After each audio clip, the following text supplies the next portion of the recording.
Radhe Radhe friends. ओम गम गणपते नमः। आप सभी का मेरा इस नई वीडियो में स्वागत है। आज हम आमल की एकादशी के कुछ खास उपाय और कथा। आपने अभी तक यदि मेरा चैनल सब्सक्राइब नहीं किया हो तो प्लीज़ सब्सक्राइब करें, लाइक करें और ज़्यादा से ज़्यादा शेयर करें। ओम नमो भगवते वासुदेवाय। आमल की एकादशी 2024। पाना चाहते हैं धन दौलत और संतान सुख? आमल की एकादशी पर जरूर करें ये खास उपाय, मिलेगा लाभ। और सुने कथा, होंगी सभी मनोकामनाएं पूर्ण। आमल की एकादशी के दिन आंवले के पेड़ की पूजा करने से भक्तों को भगवान विष्णु की कृपा प्राप्त होती है और उन्हें स्वास्थ्य, धन और समृद्धि का भी आशीर्वाद मिलता है। इस दिन भगवान विष्णु और आंवले के पेड़ की पूजा विशेष रूप से की जाती है। आमल की एकादशी हिंदू धर्म में एक महत्वपूर्ण त्योहार है, जैसा कि आप जानते हैं, जो भगवान विष्णु को समर्पित है। यह एकादशी फागुन महीने के शुक्ल पक्ष में आती है। इस दिन भक्त आंवले के पेड़ की पूजा करते हैं और व्रत रखते हैं। आमल की एकादशी के दिन कौन से उपाय करने चाहिए?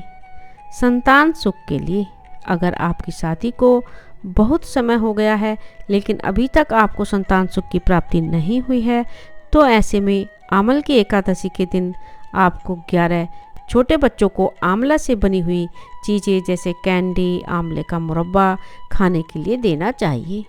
इसके अतिरिक्त आंवले की बनी हुई चीज़ों को मंदिर में भी अर्पित करना चाहिए। ऐसा करने से जल्द ही आपको संतान सुख की प्राप्ति होगी। मनचाहा जीवन साथी अपने लिए, अगर आप मनचाहा जीवन साथी पाना चाहते हैं तो ऐसे में आप आमल की एकादशी के दिन विधि विधान से भगवान विष्णु की पूजा अर्चना करनी चाहिए। साथ ही आंवले का फल भी अर्पित करना चाहिए। तरक्की पाने के लिए, अगर आप जीवन में तरक्की पाना चाहते हैं या फिर ऑफिस में आप आगे बढ़ना चाहते हैं, तो ऐसे में आमल की एकादशी के दिन आंवले के पेड़ में जल अवश्य चढ़ाएं और आंवले के जड़ की थोड़ी सी मिट्टी अपने माथे पर अवश्य लगाएं। आमल की एकादशी के दिन श्री हरि विष्णु जी का पंचामृत से अभिषेक करें। ऐसा करने से आपके कार्य क्षेत्र में आ रही मुश्किलें दूर होंगी। अगर आपका वैवाहिक जीवन में मनमुटाव की स्थिति बनी हुई है और दिन व दिन कलेश होता जा रहा है, तो आमल की एकादशी के दिन माँ तुलसी जी की पूजा करें। इस दिन लक्ष्मी माता और तुलसी माता को श्रृंगार की सामग्री अर्पित करें। आमल की एकादशी पर दान करने का विशेष महत्व माना जाता है, इसलिए अपने जीवन की सभी मुश्किलों को दूर करने के लिए आमल की एकादशी के दिन किसी गरीब या जरूरतमंद को भोजन कराएं। आमल की एकादशी पर श्रीमद् भागवत कथा का पाठ करना पुण्यदायक माना जाता है। अगर आप आर्थिक दिक्कतों से परेशान हैं तो आमल की एकादशी के दिन ब्रह्म मुहूर्त में विष्णु भगवान की पूरी श्रद्धा के साथ विधिवत उपासना करें और एक पान के पत्ते में ओम विष्णुणे नमः लिखकर भगवान के चरणों में अर्पित करें। अगले दिन इस पत्ते को पीले रंग के कपड़े में लपेटकर तिजोरी में रख दें। आमल की एकादशी के दिन पीपल के पेड़ के नीचे घी का दीपक जलाएं और परिक्रमा करने से भगवान विष्णु के साथ साथ माँ लक्ष्मी का आशीर्वाद भी मिलता है। ऐसा करने से घर की दरिद्रता दूर की जा सकती है।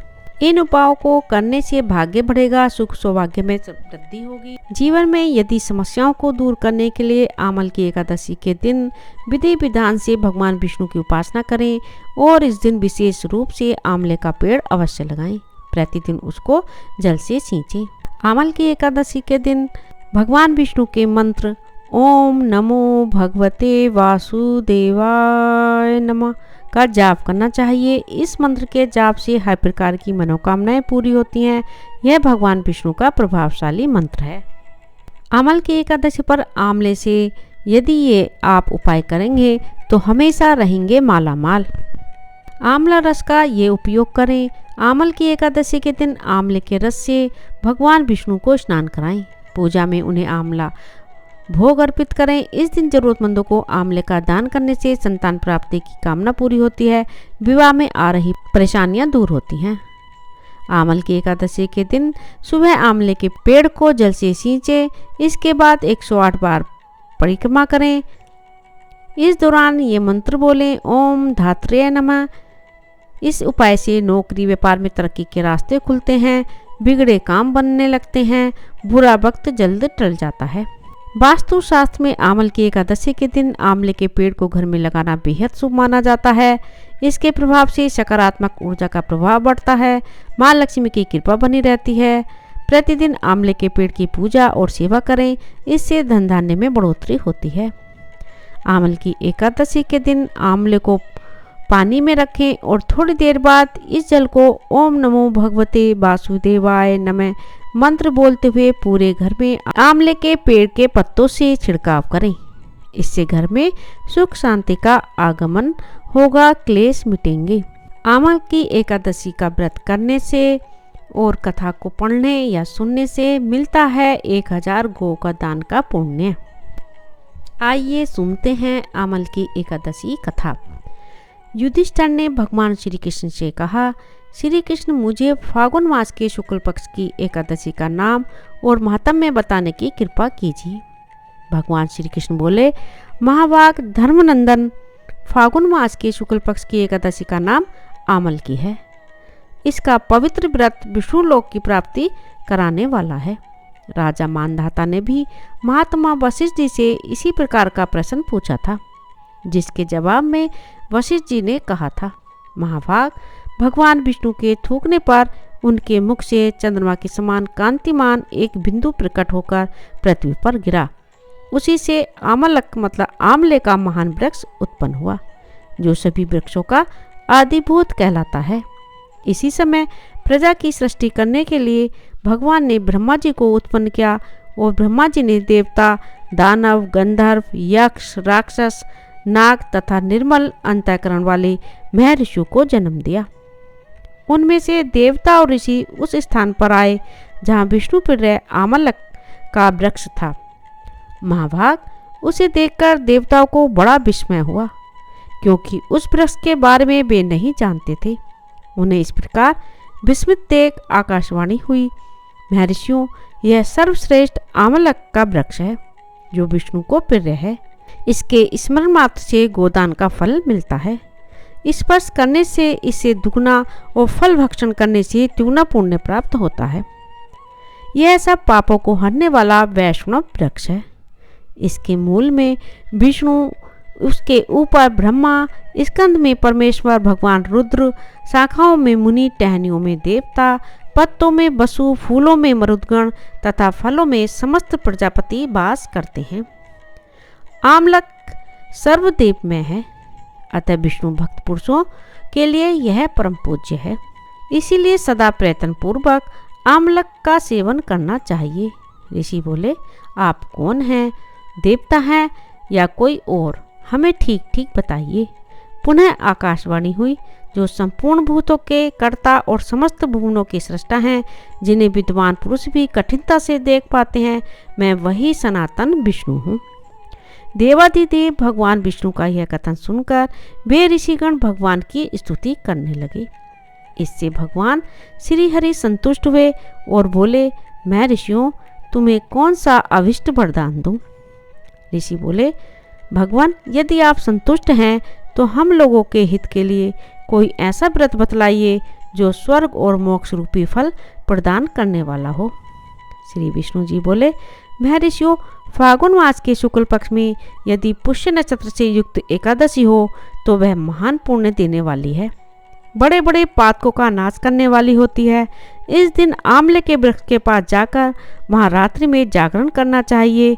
इससे मनुष्य सब पापों से छूट जाता है और सहस्र गोदान का फल प्राप्त करता है। विप्रगण, यह व्रत सभी व्रतों में उत्तम है, जिसे मैंने तुम लोगों को बताया है। ऋषि बोले, भगवान, इस व्रत की विधि बताइए। इसके देवता और मंत्र क्या हैं? पूजन कैसे करें? उस समय स्नान या दान कैसे किया जाता है? भगवान विष्णु ने कहा, द्विजवरों, इस एकादशी को व्रती प्रातःकाल दंत धावन करके यह संकल्प करे कि हे पुंडरीकाक्ष, हे अच्युत, मैं एकादशी को निराहार रहकर दूसरे दिन भोजन करूंगा, आप मुझे शरण में रखें। ऐसा नियम लेने के बाद पतित, चोर, पाखंडी, दुराचारी, गुरु पत्नी गामी तथा मर्यादा भंग करने वाले मनुष्यों से वह वार्तालाप न करें। अपने मन को बस में रखते हुए नदी में, पोखरे में, कुएं पर अथवा घर में ही स्नान करें। स्नान के पहले शरीर में मिट्टी लगाएं। मिट्टी लगाने का मंत्र। वसुंधरे तुम्हारे ऊपर अश्व और रथ चला करते हैं तथा वामन अवतार के समय भगवान विष्णु ने भी तुम्हें अपने पैरों से नापा था। मृतके, मैंने करोड़ों जन्मों में जो पाप किए हैं, मेरे उन सब पापों को हर लो। स्नान करने का मंत्र। जल की अधिष्ठात्री देवी, माते तुम संपूर्ण भूतों के लिए जीवन हो, वही जीवन जो स्वदज और उद्भिज जाति के जीवों का भी रक्षक हैं। तुम रसों की स्वामिनी हो, तुम्हें नमस्कार है। आज मैं संपूर्ण तीर्थों, कुंडों, झरनों, नदियों और देव संबंधी सरोवरों में स्नान कर चुका। मेरा यह स्नान उक्त सभी स्नानों का फल देने वाला हो। विद्वान पुरुष को चाहिए कि वह परशुराम जी की सोने की प्रतिमा बनवाए। प्रतिमा अपनी शक्ति और धन के अनुसार 1 या आधे माह से स्वर्ण की होनी चाहिए। स्नान के पश्चात घर आकर पूजा और हवन करें। इसके बाद सब प्रकार की सामग्री लेकर आंवले के वृक्ष के पास जाएं। वहां वृक्ष के चारों ओर की जमीन झाड़ बुहार करके लीप पोत कर शुद्ध करें। शुद्ध की हुई भूमि में मंत्र पाठ पूर्वक जल से भरे हुए नवीन कलश की स्थापना करें।